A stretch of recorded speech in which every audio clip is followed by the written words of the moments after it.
बहुत पुरानी बात है। हिमालय में प्रसिद्ध मानस नाम की झील थी। वहाँ पर कई पशु पक्षियों के साथ ही हंसों का एक झुंड भी रहता था। उनमें से दो हंस बहुत आकर्षक थे और दोनों ही देखने में एक जैसे थे। लेकिन उनमें से एक राजा था और दूसरा सेनापति।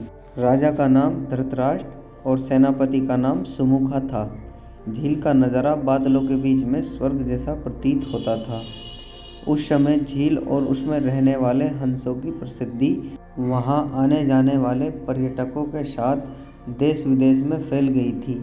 वहां का गुणगान कई कवियों ने अपनी कविताओं में किया, जिससे प्रभावित होकर वाराणसी के राजा को वह नज़ारा देखने की इच्छा हुई।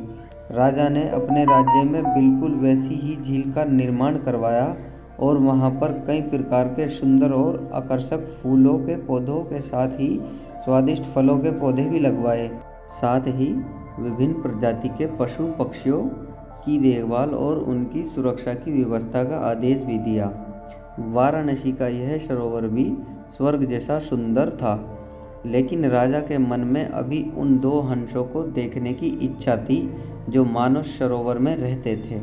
एक दिन मानस सरोवर के अन्य हंसों ने राजा के सामने वाराणसी के सरोवर जाने की इच्छा प्रकट की, लेकिन हंसों का राजा समझदार था।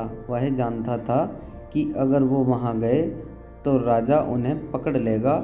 उसने सभी हंसों को वाराणसी जाने से मना किया, लेकिन वो नहीं माने।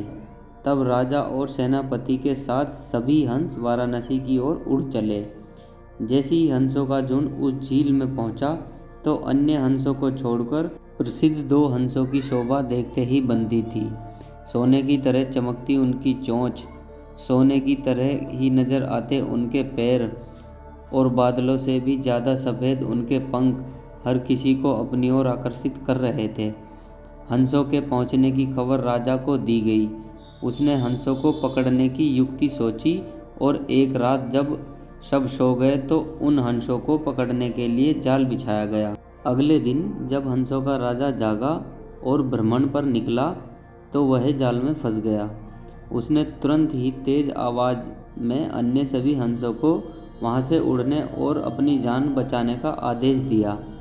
अन्य सभी हंस उड़ गए, लेकिन उनका सेनापति सुमुखा अपने स्वामी को फंसा देखकर उसे बचाने के लिए वहीं रुक गया।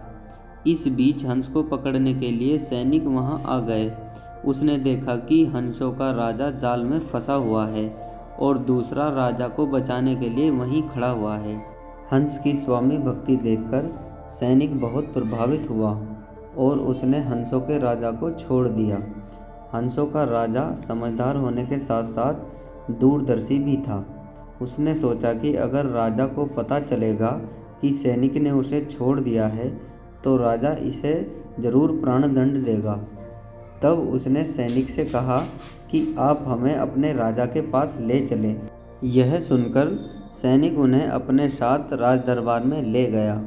दोनों हंस सैनिक के कंधे पर बैठे थे। हंसों को सैनिक के कंधे पर बैठा देखकर हर कोई सोच में पड़ गया। जब राजा ने इस बात का रहस्य पूछा तो सैनिक ने सारी बात सच सच बता दी।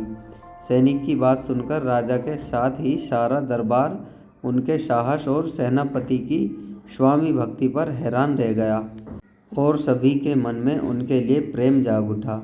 राजा ने सैनिक को माफ़ कर दिया और दोनों हंसों को आदर के साथ कुछ और दिन ठहरने का निवेदन किया।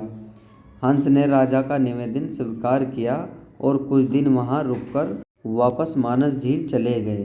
दोस्तों, इस कहानी से हमें सीख मिलती है कि किसी भी परिस्थिति में हमें अपनों का साथ नहीं छोड़ना चाहिए। दोस्तों, आज की कहानी में बस इतना ही। आज की कहानी आपको कैसी लगी कमेंट बॉक्स में बताएं। कहानी पसंद आई हो तो वीडियो को लाइक, शेयर और चैनल को सब्सक्राइब करें। मिलते हैं नेक्स्ट वीडियो में इसी तरह की मोटिवेशनल कहानी लेकर। जय हिंद दोस्तों।